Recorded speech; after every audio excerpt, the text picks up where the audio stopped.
Social media సంస్థల వసూళ్ల పర్వం కొనసాగుతుంది. ఇప్పటికే బ్లూటిక్ సబ్స్క్రిప్షన్ పేరిట ట్విట్టర్ యూజర్ల ముక్కు పిండి డబ్బులు వసూలు చేస్తుంది. తాజాగా మెటా సంస్థ కూడా ఇదే బాట పట్టింది. ఇక ఇన్స్టాగ్రామ్, ఫేస్బుక్ యూజర్ల అకౌంట్ల ధృవీకరణ కోసం సబ్స్క్రిప్షన్ సేవలు ప్రారంభించబోతున్నట్లు మెటా అధినేత మార్క్ జుకర్బర్గ్ ప్రకటించారు. ఇక త్వరలోనే ఆస్ట్రేలియా, న్యూజిలాండ్లో ఈ సర్వీసులు ప్రవేశపెడతామన్నారు.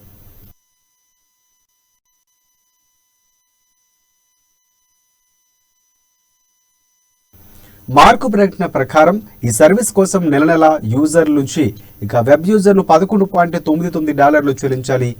iOS యూజర్ల నెలవారీ బిల్లు $14.99.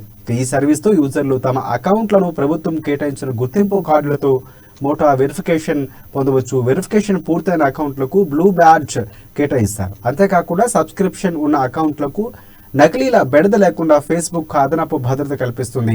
నేరుగా కస్టమర్ కేర్తో సంప్రదించే అవకాశం కూడా ఉంటుంది. తొలుత ఆస్ట్రేలియా, న్యూజిలాండ్లో ఈ సబ్స్క్రిప్షన్ సేవలు ప్రారంభించబోతున్నట్లు మార్క్ తెలిపారు.